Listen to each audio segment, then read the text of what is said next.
BBC Nepali सेवाको साँझ पखबाट विनिता दाहालको नमस्कार। आज कार्यक्रममा स्थानीय तहको निर्वाचन आगामी जेठ 4 गते गर्न सकिने आफ्नो प्रस्तावमा प्रधानमन्त्रीको सकारात्मक जवाफ आएको निर्वाचन आयोगको भनाई। आयोगले प्रस्ताव गरेको मितिमा निर्वाचन गर्न सकिने ब्यौरा उहाँले जानकारी गराउनुभयो र आयोगलाई आवश्यक तयारी गर्न निर्देशन समेत दिनुभयो। अनि सिप या सिट चाहिँ कम्मर घरमा बस्नु र बराबरी हुँदा हुँदै पनि कोही बाहिर गरौँ कसैले भित्र गरौँ भनेर चल्नुमा त त्यो फरक हुन्छ। जनगणनाको प्रारम्भिक नतिजाले देखाएको महिला र पुरुष जनसङ्ख्या अन्तरको सामाजिक पाटोबारे एक चर्चा। नेपालको राष्ट्रिय फुटबल टोलीद्वारा अफ्रिकी मुलुक मोरिससलाई लगातार दोस्रो पटक पराजित र अन्तर्राष्ट्रिय प्रसङ्गमा पूर्वाधारमा व्यापक खर्च गर्ने योजना सहितको बजेट भारत सरकारद्वारा प्रस्तुत। तर सबभन्दा पहिला प्रमुख विश्व समाचार। सञ्जय ढकालबाट समाचार सुन्नुहोस्। म्यानमारमा सेनाले सत्ता कब्जा गरेको 1 वर्ष पुगेको बेला संयुक्त राष्ट्रसङ्घले त्यहाँको मानवीय सङ्कटसँग जुझ्न 82 करोड डलरभन्दा धेरैको सहायताको निम्ति अपिल गरेको छ। सैन्य कु पश्चात त्यहाँ निरन्तर हिंसा चर्किरहेको छ। यो अवधिमा 4 लाखभन्दा धेरै मानिस विस्थापित भइसकेको तथा 1500 गैर सैनिक मारिएको राष्ट्रसङ्घले जनाएको छ। कुको विरोधमा म्यानमारभरिका सहर तथा साना नगरहरूमा मौन हडताल गरिएको छ। थाइल्यान्ड म्यानमार सिमानामा रहेका संवाददाता जोनाथन हेड भन्छन्, सहरहरूमा एकदम मौनता छाएको देखियो। बिहान 10 बजे त्यहाँका सडकहरू लगभग सुनसान रहे। यसलाई मौन हडताल भनिएको छ। समग्रमा म्यान्डेले तथा याङ्गुन जस्ता ठूला सहरहरूमा अपदस्थ गरिएको सरकारप्रति जनसमर्थन निकै देखिन्छ। संवाददाता जोनाथन हेडको भनाई। युक्रेनका राष्ट्रपति भोलोदिमिर जेलेन्स्कीले देशको सैन्य फौजको सङ्ख्या आगामी 3 वर्षभित्र 1 लाखले थप्ने आदेशमा हस्ताक्षर गरेका छन्। साथै सेनाको तलब न्यूनतम ज्यालाभन्दा 3 गुणा धेरै पारिएको छ। अब चाँडै युद्ध हुन लागेकोले यसो नगरिएको, बरु यो वृद्धिको उद्देश्य शान्ति स्थापना रहेको राष्ट्रपतिले बताएका छन्।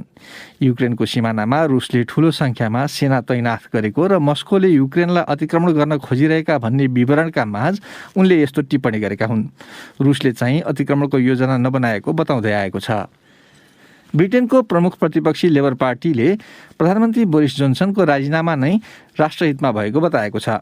कोरोना भाइरस लकडाउनका नियम प्रधानमन्त्री कार्यालय तथा अन्य सरकारी भवनहरूमा उल्लङ्घन भएका बारे निकै आलोचनासहितको एक अन्तरिम प्रतिवेदन सार्वजनिक भएसँगै जोन्सन अब आफ्नो पद जोगाउने ध्याउनमै लाग्ने प्रतिपक्षी नेता सर किर स्टारमरले भनेका छन्।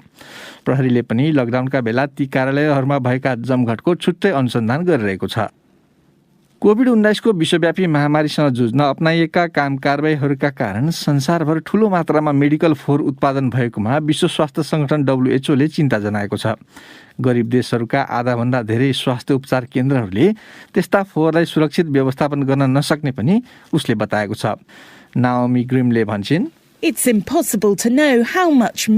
यो महामारीले कति मात्रामा फोहोर उत्पादन गर्यो भनेर ठ्याक्कै भन्न असम्भव छ। तर राष्ट्रसङ्घको एउटा सहयोग कार्यक्रमले मात्रै 87,000 टन प्लास्टिकका पन्जा, मास्क लगायत PPE गरिब देशलाई पठाएको थियो। संवाददाता नाओमी ग्रिमलेको भनाई। करोडौं परीक्षण किटहरू प्रयोग भएका अनि खोप कार्यक्रमका निम्ति अरबौं सुई तथा सिरिन्ज प्रयोग भएर फालिएका छन्। भारत सरकारले आफ्नै पहलमा डिजिटल मुद्रा ल्याउने र डिजिटल मुद्रा कारोबारमा भएका नाफामा 30% कर लगाउने जनाएको छ। यस वर्षको बजेट प्रस्तुत गर्दै वित्त मन्त्री निर्मला सीतारमणले केन्द्रीय ब्याङ्कले आफ्नै डिजिटल मुद्रा जारी गर्दा त्यसले डिजिटल अर्थतन्त्रलाई उकास्ने बताइन्। कारोबारीहरूले चाहिँ कर लगाउन नीतिको अर्थ अब क्रिप्टोकरेन्सीको कारोबार वैधानिक हुने बताएका छन्। यसबीच बजेटमा सरकारले पूर्वाधार विस्तारका निम्ति सडक निर्माणमा मात्रै $2.5 अर्ब छुट्याएको छ। सरकारले गरेको सर्वेक्षणले एसियाको तेस्रो ठूलो अर्थतन्त्रमा आगामी आर्थिक वर्षमा करिब 8% विस्तार हुने प्रक्षेपण गरेको छ। र श्रीलङ्कामा खाद्य सामग्रीको महँगी दर जनवरी महिनामा कीर्तिमान तोड्दै 25% पुगेको छ। बाली उत्पादनमा ह्रास अनि आयातको भुक्तानीमा भएका अप्ठ्याराका कारण खाद्य सामग्रीको अभाव भएको थियो। त्यहाँको सरकारले विदेशी मुद्राको सङ्कट बेहोरिरहेको छ। उसले खानेकुरा सहित कैयन सामग्री आयात पनि रोकिदिएको छ। तथ्याङ्क कार्यालयका अनुसार यो अवधिमा समग्र उपभोक्ता मूल्य सूचकले पनि कीर्तिमान तोड्दै 14.2% पुगेको छ। गत वर्ष सरकारले प्राङ्गारिक कृषिलाई बढावा दिने भन्दै रासायनिक मल आयातमाथि प्रतिबन्ध लगाएका कारण बाली उत्पादनमा ह्रास आएको किसानहरूले बताएका छन्। किसानहरूको चर्को विरोधपछि उक्त प्रतिबन्धलाई नोभेम्बर महिनामा हटाइएको थियो। तपाईँ BBC नेपाली सेवा सुनिरहनु भएको छ।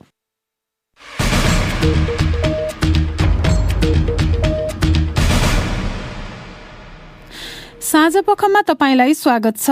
निर्वाचन आयोगले स्थानीय तहको चुनाव आउँदो जेठ 4 गते गर्नका लागि आफूले गरेको प्रस्तावमा प्रधानमन्त्री शेरबहादुर देउवाले उक्त मितिमा गर्न सकिने भन्दै आवश्यक तयारी गर्न आफूलाई भनेको जनाएको छ। स्थानीय तहको निर्वाचन मिति घोषणा गर्ने बारे यसअघि सत्तारूढ दलमा मतभेद देखिएको भए पनि आयोगले छिट्टै मिति घोषणाका लागि परामर्श गर्न सरकारलाई घचघचाएको थियो। सत्तारूढ दलका शीर्ष नेताहरू भने स्थानीय तह निर्वाचन सम्बन्धी ऐन संविधानसँग बाजिएको भन्दै तीनै तहको निर्वाचन एकै पटक गर्न सकिने भन्ने अभिव्यक्ति दिँदै आएका थिए। तर संविधानविद तथा कानूनका जानकारहरू लगायत सत्तारूढ दलकै कतिपय नेता अनि प्रतिपक्षी दलले समेत संविधान र स्थानीय तह निर्वाचन ऐन सम्बन्धी व्यवस्था नबाजिएको भन्दै छिट्टै मिति घोषणा गर्न दबाव दिँदै आएका थिए। यसैबीच आज स्थानीय तह निर्वाचनको मितिबारे परामर्शका लागि प्रधानमन्त्रीले निर्वाचन आयोगका पदाधिकारीसँग भेटेका थिए। उक्त भेटबारे हामीले आयोगका प्रवक्ता शालिग्राम शर्मा पौडेलसँग कुराकानी गर्दै सुरुमा आजको भेटमा निर्वाचन मितिबारे तपाईहरूको प्रस्तावमा प्रधानमन्त्री शेरबहादुर देउवाले के भन्नुभयो भनेर सोधेका छौं। आयोगले ज्येष्ठ 4 गते बुधबारका दिन निर्वाचन गर्ने गरी मिति प्रस्ताव गर्यो र त्यसमा सामान्य प्रधानमन्त्रीज्यूले आवश्यक प्रक्रिया पूरा गरेर आयोगले प्रस्ताव गरेको मितिमा निर्वाचन गर्न सकिने ब्यौरा उहाँले जानकारी गराउनुभयो र आयोगलाई आवश्यक तयारीहरू गर्न र गृह मन्त्रालयलाई सुरक्षा व्यवस्था सम्बन्धी आवश्यक तयारी गर्न निर्देशन समेत दिनुभयो। अनि त्यो चुनाव चाहिँ एकै चरणमा हुने भयो? त्यो चुनाव एकै चरणमा हुने गरी आयोगले प्रस्ताव गरेको र सामान्य प्रधानमन्त्रीज्यूबाट सो कुरामा सहमति प्राप्त भएको छ। अनि सरकारले कहिले मिति घोषणा गर्छ त्यसबारे केही भन्नुभयो कि भएन? त्यसबारे केही बोल्नु भएको छैन। अब क्याबिनेटको निर्णयमा यो विषय आउला। अब तपाईहरूलाई तयारी गर्न भन्नु भएको छ भन्ने कुरा अब जुन कानूनमा चाहिँ 120 दिनको समय चाहिन्छ निर्वाचन आयोगलाई भन्ने छ नि स्थानीय तहको निर्वाचन गर्न। अब त्यो जेठ 4 को जुन प्रस्तावित मिति छ त्यसमा चाहिँ तपाईहरू निर्वाचन तयारी गर्नका लागि कति सम्भव छ? कानून बमोजिम सामान्यतः 120 दिन हो, तर आयोगले योभन्दा अगाडि सोभन्दा कम दिनमा पनि निर्वाचन गरेको अनुभव छ। त्यसका आधारमा अहिलेको अब विषम परिस्थितिमा निर्वाचनको तिथि घोषणा हुन विविध कारणले केही ढिला भए तापनि आफूले प्रस्ताव गरेको मितिमा निर्वाचन गर्न सकिन्छ भनेर आयोगले प्रस्ताव राखेको हो। अनि तपाईहरूले आज जुन 6 पृष्ठ लामो प्रस्ताव पनि पेश गर्नु भएको थियो त्यसमा चाहिँ यो निर्वाचन खर्चबारे पनि तपाईहरूले उल्लेख गर्नु भएको छ। त्यसमा अब खर्चको सन्दर्भमा योभन्दा अगाडिको 74 को निर्वाचनमा भएको खर्च करिब 8 अरब प्लस वस्तुगत सहायता सहित 8 अरब प्लस भएको हुनाले त्यसका आधारमा र कर्मचारीहरूको सुविधामा भएको बढोत्तरी करिब 74 देखि अहिलेसम्म 20 लाख मतदाताहरू वृद्धि भएको अवस्था, डलरको भाव वृद्धि किनभने निर्वाचन आयोगलाई कतिपय विदेशबाट सामान मगाउनु पर्ने अवस्था हुन्छ, त्यसपछि कोभिडको स्थिति र मुद्रास्फीति लगायतका कारणले खर्च बढ्न जाने हुन्छ। त्यो खर्च कति हुन्छ भन्ने कुरा अब निर्वाचनको तिथि घोषणा भएपछि आयोगले एउटा तयारी गरेर अर्थ मन्त्रालयसँग प्रस्ताव गर्छ। त्यो बेलामा हाम्रो अनुमानित बजेटबारे यहाँहरूलाई बताउँला। अब अन्तिममा जस्तो जेठ 5 सम्म छ अहिलेको हिसाबले हैन, त्यसपछिको अवस्था चाहिँ अब जेठ 4 गते नै चुनाव भयो भने चाहिँ त्यसपछि अब 3-4 दिन मतगणना गर्न पनि लाग्ला। त्यसको परिणाम आइसकेर त्यो बीचको चाहिँ के शून्यता हुन्छ कि त्यसका लागि कानून संशोधन गर्नुपर्छ कि के छ? सामान्य कुरा हो। 2-4 दिनको त्यो प्राविधिक रूपमा त्यति धेरै ठुलो इस्यु होइन। अब त्यो घडी पला होइन, एकदम चाहिँ तिथि मिति एकदम चाहिँ 10 बजे 5 बजे सकिएको भएपछि अर्को 5 बजे सुरु हुनुपर्छ भन्ने जस्तो गरी जानुहुन्छ जस्तो मलाई लाग्दैन। त्यो ठुलो इस्यु होइन। अब उनी थिए निर्वाचन आयोगका प्रवक्ता शालिग्राम शर्मा पौडेल। अर्को विषय, राष्ट्रिय जनगणना 2078 को हालै आएको प्रारम्भिक नतिजाले नेपालमा पुरुषभन्दा महिलाको संख्या 6 लाखले बढी देखाउनुलाई केहीले पुरुषहरू विदेशिनुसँग जोडेर व्याख्या गरेका छन् भने केहीले लिङ्ग पहिचान गरी हुने गर्भपतन कम हुनुलाई कारण मानेका छन्। कुनै पनि समाजको सामाजिक तथा आर्थिक अवस्था, जैविक कारण र मानवीय गतिविधिहरूले महिलाको संख्या बढ्ने क्रम प्रभावित हुने विज्ञहरू बताउँछन्। सुनौ स्वेक्षा राउतको यो रिपोर्ट। विगत 20 वर्षदेखि महिलाको जनसंख्या तुलनात्मक रूपमा बढ्न थालेको जनसंख्याविद डाक्टर योगेन्द्र बहादुर गुरुङले बताए। समाज जति उन्नत बन्दै गयो लैङ्गिक विभेदको खाडल कम हुँदै जाने र हरेक लिङ्गका मानिसमा समान अधिकार र पहुँच कम हुने हुँदा मानिसको संख्यामा प्रभाव पार्ने डाक्टर गुरुङको तर्क छ। महिलाहरूको औसत आयु पुरुषहरूको भन्दा लामो हुनुलाई महिलाको संख्या बढी हुनुको एक कारण रहेको जनसंख्याविद गुरुङ बताउँछन्। डाक्टर गुरुङले सैद्धान्तिक लिङ्ग अनुपातबारे भने 100 जना केटी मान्छे जन्मियो भने 105 जना केटा मान्छे जन्मिन्छन् अरे। तर जब उसले समान खालको व्यवहारहरू घरबाट पाउँछ, स्याहार सुसार पाउँछ भनेदेखि केटी मान्छे चाहिँ बढी बाँच्छ। उनका अनुसार महिलाको तुलनामा पुरुषहरू बढी शारीरिक दबाव पर्ने काम गर्ने, चुनौतीपूर्ण गतिविधिमा संलग्न हुने, मादक पदार्थ लागू औषध सेवन गर्ने भएकाले उनीहरूको औसत उमेर कम हुन्छ। विकास उन्मुख देशहरूमा पुरुषको तुलनामा महिलाको औसत आयु 1.5 देखि 2 वर्ष बढी छ भने विकसित देशहरूमा 5 वर्षसम्म महिला बढी बाँच्ने बताइन्छ।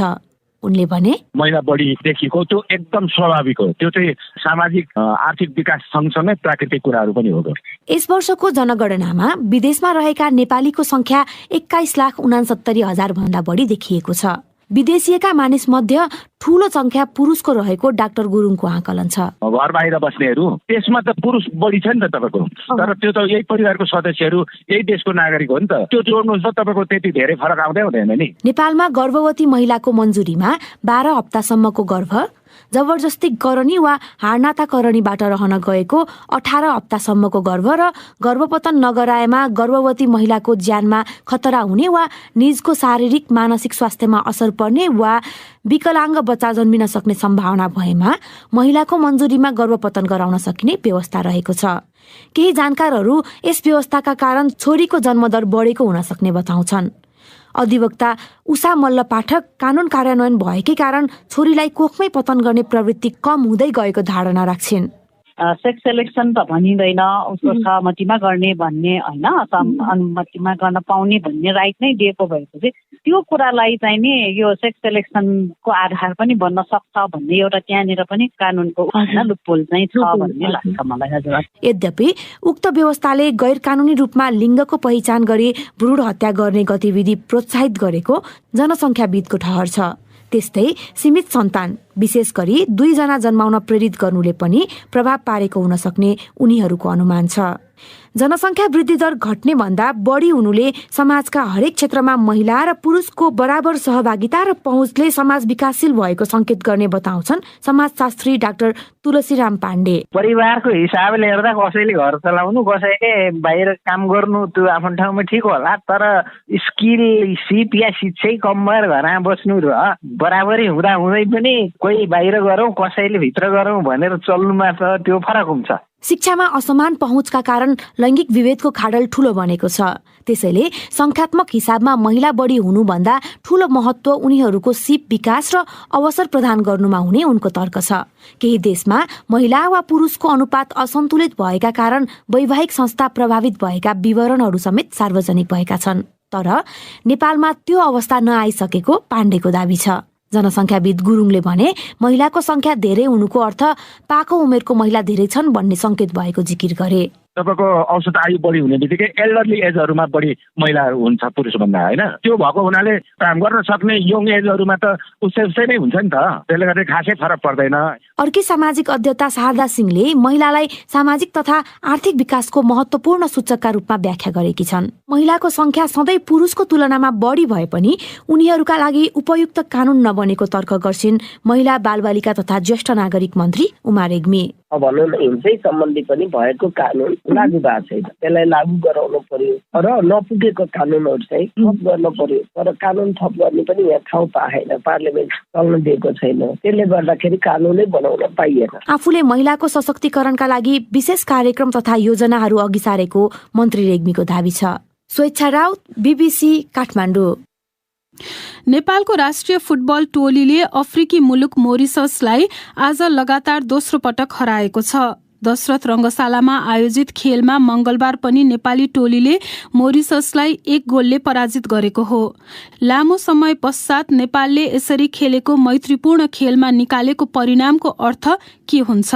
के यसले नेपालको फिफा वरियतामा फाइदा हुन्छ भनेर हामीले रङ्गशालामा पुगेका हाम्रा खेल संवाददाता निरञ्जन राजवंशीलाई सोधेका थियौं। यसको अर्थ भनेको चाहिँ यो फिफा डे भनेर जुन यो फिफाले यस्ता कन्ट्रीहरूलाई फुटबल खेलाउँछ त्यसले चाहिँ नेपाल जस्तो राष्ट्रको लागि चाहिँ वरियतामा सुधार हुन्छ र यसपालि नेपालले चाहिँ आफूभन्दा 3 तह मुनिको चाहिँ मोरिससलाई बढाएको कारण पनि के थियो भन्दाखेरि यो 2टा म्याच जितेर जुन वरियतामा हाम्रो अपग्रेड हुन्छ बढुवा हुन्छ त्यसले चाहिँ एसियन कपको ड्रमा चाहिँ यदि नेपाल उत्कृष्ट 34 भित्र पर्न सक्यो भने चाहिँ ड्रको पट 3 मा पर्थ्यो। त्यो भनेको चाहिँ राम्रो अवस्थामा हुन्थ्यो। तर यो अब थाहा हुन्छ अरू राष्ट्रहरूले कसरी खेलेको छ र अरू राष्ट्रहरूको वरियता कसरी अपग्रेड हुन्छ त्यो अनुसार चाहिँ एसियन कपमा चाहिँ नेपाल पट 3 मा अथवा पट 4 मा पर्न आउँछ। त्यो 3 मा पर्यो भने चाहिँ यो मैत्रीपूर्ण फुटबलको निकै अटो रहन्छ। समग्रमा यो 2टा खेलमा नेपालको प्रदर्शन कस्तो रह्यो? परिणाममा त जितेको छ, समग्र प्रदर्शन चाहिँ कस्तो देखियो? प्रदर्शन चाहिँ अब अस्ति साफ च्याम्पियनशिप जुन माल्दिभ्समा खेलेको थियो त्यो जति भएन भन्ने चाहिँ सबैको एउटा गुनासो छ। हुन त यो प्रयोगको रूपमा खेलाएको थियो परीक्षकले 2 भिन्न टोली राखेर। त्यसमा अस्ति शनिबार भएको खेल भन्दा आजको खेल चाहिँ निकै सुधारिएको देखियो दुई तर्फबाट। तर यसमा राम्रो पक्ष के मात्र देखियो भन्दाखेरि नेपालले 3 जना खेलाडीहरूलाई चाहिँ डेब्यू गराउन पायो। बाँकी खेलाडीहरूको प्रदर्शन चाहिँ समग्रमा चाहिँ औसत रह्यो भन्ने चाहिँ यसको मूल्याङ्कन छ। डेब्यू भन्नाले उनीहरूले पहिलोचोटि खेल्न पाए 3टा खेलाडीले। अनि आजको खेलमा खास गरी दोस्रो हाफमा निकै रफ भयो, रातो र पहेँलो कार्डको वर्षा भयो। यो चाहिँ मैत्रीपूर्ण खेलमा यस्तो मैत्रीपूर्ण फुटबल भनेको सामान्यतया 90 मिनटको पिचमा निकै घम्साघम्सी हुनु नपर्ने हो कि यसको परिणामले कुनै उपाधि दिलाउने होइन। तर आज अनौठो के छ भन्दाखेरि मैत्रीपूर्ण फुटबलमा यस्तो दृश्य कमै देखिएला। 12 वटा येलो कार्ड र 4 जना खेलाडीले रेड कार्ड पायो। त्यो भनेको चाहिँ एकदमै तनावपूर्ण फुटबल भयो। खेल भावना विपरीत मैत्रीपूर्ण फुटबलको जुन परिभाषा छ त्यो परिभाषा निकै बाहिर गएको देखियो। रेफ्री कविन्द्र महर्जनले खेलाउन नसकेको जस्तो पनि देखियो र खेलाडीहरूले पनि मैदानभित्र मैत्रीपूर्ण फुटबलको परिभाषालाई नबुझेर एक अर्कोमा चाहिँ हात हारालसम्मको स्थिति आउनु चाहिँ निकै नराम्रो देखिएको छ। यो खेलाडी मात्र होइन, बेन्चमा रहेका अधिकारीहरू प्रशिक्षकहरू पनि मैदानमा पुगेको देखियो र गोलकिपर प्रशिक्षक विकास मल्ललाई समेत रातो कार्ड देखियो भनेको चाहिँ निकै खेल भावना विपरीत भएको देखियो आजको फुटबल। यो 2टा खेलमा नेपालका कोच अब्दुल्ला अल मुताइरीले विभिन्न खेलाडीहरूको मिश्रण गरेर खेलाएका थिए। यो प्रयोग चाहिँ कस्तो रह्यो? यो चाहिँ नयाँ प्रयोग हो र यो प्रयोग चाहिँ राम्रै मानेको छ। किनभने मैत्रीपूर्ण फुटबलको उद्देश्य भनेको धेरैभन्दा धेरै खेलाडीहरूको प्रतिभालाई जाँच्ने हो। हुन त 3 जना भन्दा बढी खेलाडीहरूले चाहिँ पहिलो पटक खेल्न पाएन र पनि यो प्रयोग चाहिँ समग्रमा चाहिँ राम्रै मानिएको छ। मोरिसस आफैमा कतिको बलियो टिम थियो? मोरिसस चाहिँ दक्षिण अफ्रिकाको अलि तल्लो तहको राष्ट्र हो होइन। राम्रो राष्ट्रहरू त अफ्रिकन कप अफ नेसन्स चाहिँ खेल्दा छ अहिले। जसरी एसियन वरियतामा साउथ एसिया अलिक कमजोर छ भने जस्तै मोरिसस चाहिँ साउथ अफ्रिकाको एउटा कमजोर टोलीमा चाहिँ गनिन्छ। अब आगामी दिनमा नेपालको फुटबलको खेल क्यालेन्डर चाहिँ के छ? अब 37 स्मारक ए डिभिजन लिग जारी नै छ। यसैमा चाहिँ अब एनएसएल भनेर जुन गत सालबाट सुरु भएको थियो त्यो फुटबल पनि सुरु हुन्छ। यो 2टा क्यालेन्डरले चाहिँ फुटबललाई निकै नै माथि उतास्ने देखिन्छ र त्यसपछि अन्तर्राष्ट्रिय भनेको चाहिँ यही एसियन कपको तेस्रो चरणमा नेपालले खेल्छ। त्यसकै तयारी हो यो र त्यो निकै महत्त्वपूर्ण फुटबल हो नेपाली राष्ट्रिय टिमको लागि। अन्त्यमा निरञ्जनजी, यो कोभिडको तेस्रो लहरकै बेला दर्शक सहित रङ्गशालामा खेल खेलियो। स्वास्थ्य मापदण्ड पालना गर्ने लागू गराउनेमा चाहिँ कतिको सचेत देखिया छन्? अखिल नेपाल फुटबल सङ्घले भने जस्तै गेटमा चाहिँ अब एन्टिजेन परीक्षण गरिएको देखियो मैदानभित्र जानेहरूको लागि र दर्शकहरूलाई पनि यो जोड नाप्ने चाहिँ प्रणाली अप्नाएको देखियो र मैदानभित्र पनि एउटा सिट छोडेर अर्को सिटमा बस्ने भनेर बारम्बार त्यो एनाउन्स गरियो र त्यो पालना गरिएको पनि देखियो। तर 10 मिनटको लागि मात्र 10-15 मिनटपछि चाहिँ सबै दर्शकहरू चाहिँ एक आपसमा कुटमुटिएर नै फुटबल हेर्दै देखियो। 10 मिनटसम्मको लागि मात्र नियम पालना भयो। बाँकी चाहिँ सबै दर्शकहरू चाहिँ एक आपसमा कुटमुटिएर हेरेको हुनाले यो कोभिडको खतरा चाहिँ यो हुन सक्छ भन्ने पनि देखिन्छ। उनी थिए हाम्रा खेल संवाददाता निरञ्जन राजवंशी साथी सञ्जय ढकालसँग कुरा गर्दै। अब कोरोना भाइरस संक्रमितको संख्याबारे पछिल्लो विवरण। नेपालमा विगत 24 घण्टामा थप 5583 जनामा कोरोना भाइरस संक्रमण पुष्टि भएको स्वास्थ्य तथा जनसंख्या मन्त्रालयले जनाएको छ। अहिलेको वृद्धिसँगै देशभरि पुष्टि भएका सक्रिय संक्रमितको संख्या करिब 75,000 पुगेको मन्त्रालयको तथ्याङ्कले देखाउँछ। मन्त्रालयले प्रकाशित गरेको विवरण अनुसार अहिले काठमाडौँ उपत्यकाका 3 जिल्लामा 1907 संक्रमित फेला परेका छन्। विज्ञहरूका अनुसार नेपालमा अहिले अति संक्रामक ओमिक्रोन भेरिएन्टका कारण संक्रमण फैलिएको हो। चाँडै फैलिने भए पनि अधिकांश संक्रमित व्यक्तिमा मध्यम खालका लक्षण देखिने गरेका छन्। सामान्य लक्षण देखिएका मानिस परीक्षणका लागि नगएकाले संक्रमितको संख्या सरकारी तथ्याङ्क भन्दा बढी भएको विज्ञहरूको भनाइ छ। अब पालो तपाईहरूले नै पठाउनु भएको प्रतिक्रियाको। प्रस्तुत गर्दैछन् साथीहरू सञ्जय ढकाल र स्वेच्छा राउत। कोरोना भाइरस संक्रमणको अहिलेको लहरमा पहिलेको तुलनामा बिरामी हुने र अस्पताल पुगेपछि कोभिड पुष्टि हुने बालबालिकाको संख्या निकै बढी भएको स्वास्थ्य अधिकारी र बालरोग विशेषज्ञहरूले बताएका छन्। कोभिडबाट बालबालिकालाई जोगाउन कसले के गर्नुपर्छ र तपाईँले के गरिरहनु भएको छ, कृपया लेख्नुहोस् भनेर हामीले सामाजिक सञ्जालमा राखेको प्रश्नको हामीलाई थुप्रै जवाफ प्राप्त भएका छन्।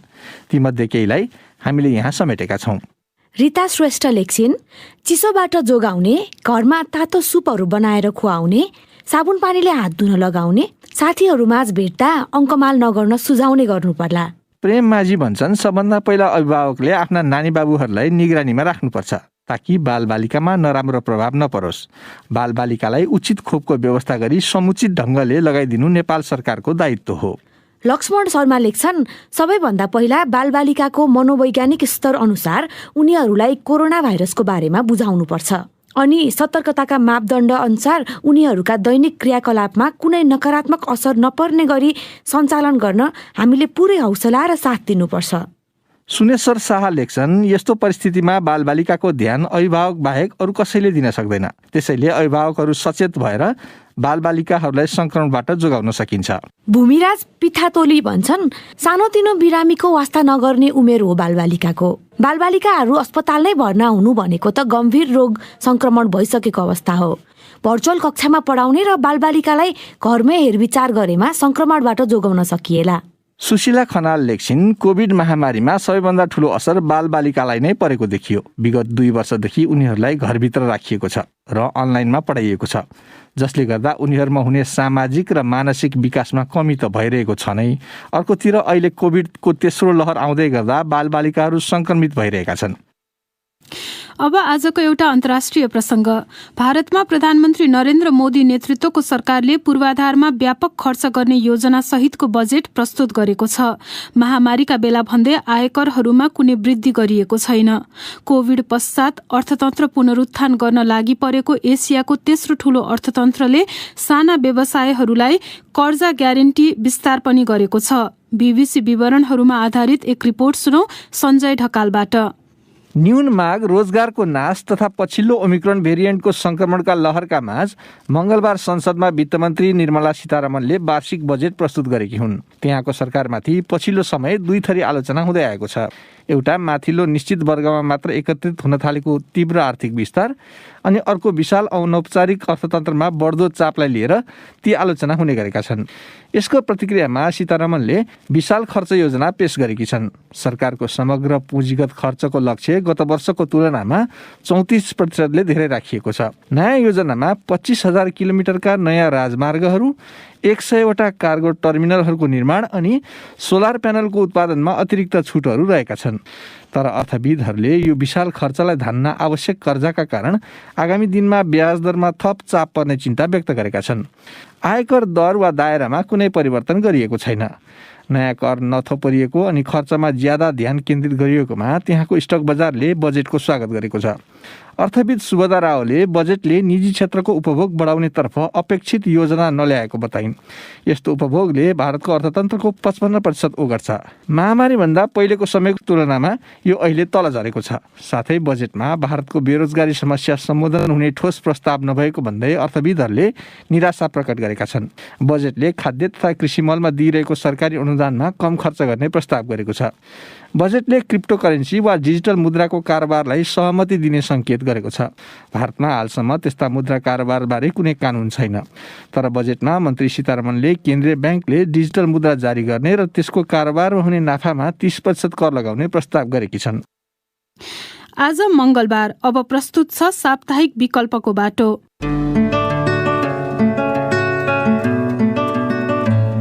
परम्परा छ हाम्रो के यो दौरी पथिया बुन्ने, हामी अझै पनि बचाएर छौँ, जोगाएर छौँ। यदि हामीले यो सामान चाहिँ हामीले विश्वभरि पुर्याउन सक्यौँ भने चाहिँ उनीहरूको लागि एकदमै राम्रो आय आर्जनको बाटो हुन्थ्यो। परम्परागत सिपको जगेर्ना हुने अनि आम्दानी पनि गर्न सकिने, तराईका जिल्लाको ग्रामीण क्षेत्रमा बसोबास गर्ने कतिपय थारू समुदायका महिलाहरूले अपनाएको शैली हो यो। उनीहरूले परम्परागत सिपको उपयोग गर्दै फुर्सदमा घरायसी प्रयोग र सजावटका सामग्री बनाइरहेका मात्र छैनन्, त्यस्ता सामान उपहारका रूपमा दिने र बिक्री गरेर आम्दानी पनि गर्ने गरेका छन्। आज साप्ताहिक विकल्पको बाटोमा पुर्ख्यौली सिपलाई निरन्तरता दिँदै फुर्सदको सदुपयोग र आम्दानी समेत गरिरहेका तीनै महिलाहरूको चर्चा गर्दैछिन् वीरगञ्जबाट माधुरी महतो। थारू समुदायका महिलाहरूले फुर्सदको समय हाल परम्परागत सिपको उपयोग गर्दै घरायसी प्रायोजन तथा सजावटका विभिन्न सामग्री बुन्ने काममा लगाइरहेको बताउँछन्।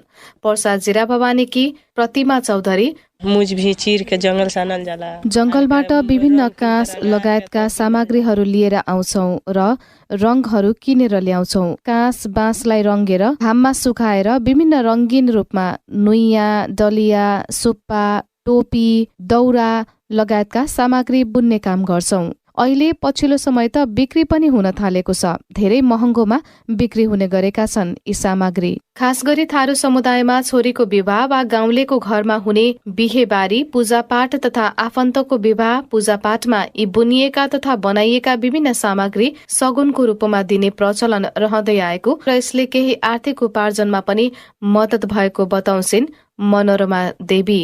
यस्तो दौरी लान्छ बिहे भोजमा, यो हाम्रो समुदायको परम्परा हो। हाम्रो समुदायको परम्परा बचाउन हामी यो बुन्छौं, अरूलाई पनि बुनेर दिन्छौं। परम्परा छ हाम्रो के यो दौरी पथिया बुन्ने, हामी अझै पनि बचाएर छौं, जोगाएर छौं। परम्परागत सिप प्रयोग गरेर प्रति सामग्रीको डिजाइन र लागेको मेहनतको हिसाबले मूल्य तोक्ने गरेको सुनाउँछिन् पटेरवा सुगौलीकी कमला राय दास थारू। दौरी, पथिया, डलिया, गेटमा हाल्ने सामग्री लगायतका सामग्री हामी बुन्छौं। आफूले बजार खोज्नै जान पर्दैन। विभिन्न नयाँ डिजाइन मात्रै दिन सके घरमै आएर सबै सामग्री लिएर जान्छन्। सिप कला संस्कृतिलाई व्यवसायीकरण गर्दै आर्थिक आय आर्जनको पेसासँग पनि जोडेर अगाडि बढेको अनुभव सुनाउँछिन् पर्सा पटेरवा सुगौलीकी अनिता देवी। फुर्सदको समयमा सबै सामग्री बनाउँछौ। राम्रो आकर्षक फूल बुट्टा दिन सके त झन महँगोमा हामीले बिक्री गर्छौं र अहिले त अरू समुदायका मानिसहरूले र आफ्नै समुदायमा पनि बुन्न नजान्ने मानिसहरू पनि सामग्री बनाइदिन पैसा समेत दिएर जाने गरेका छन्। थारू समुदायभित्र रहेको मौलिक कला संस्कृति लोप हुने संघारमा पुगेको बताउँदै थारू समुदाय क्रियाशील भएर आफ्नो भाषा, संस्कृति र पहिचान जोगाउन हस्तकला सामग्री बुन्ने र बेच्ने तथा उपहारमा दिने कार्यलाई निरन्तरता दिन थालेको बताउँछन्।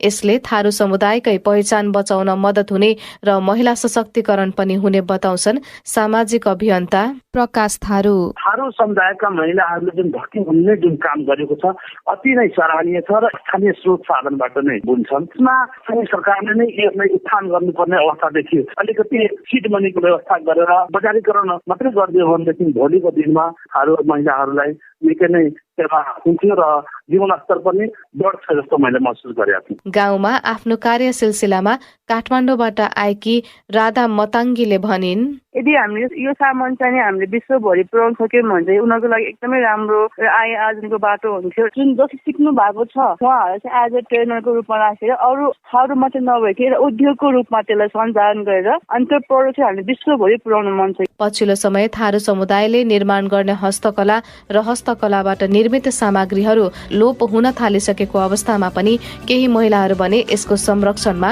लागि परेको बताउँछन्।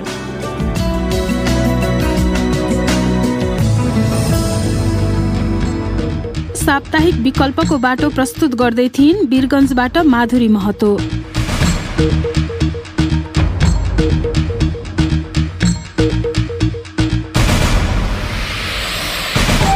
हवस् त, यसका साथै बीबीसी नेपाली सेवाको साँझ पख यही सकिन्छ। अब हामी भोलि बिहान 7:15 बजे बिहानी पख लिएर आउनेछौँ। त्यति बेलासम्मका लागि हामी सबैलाई बिदा दिनुहोस्। नमस्कार।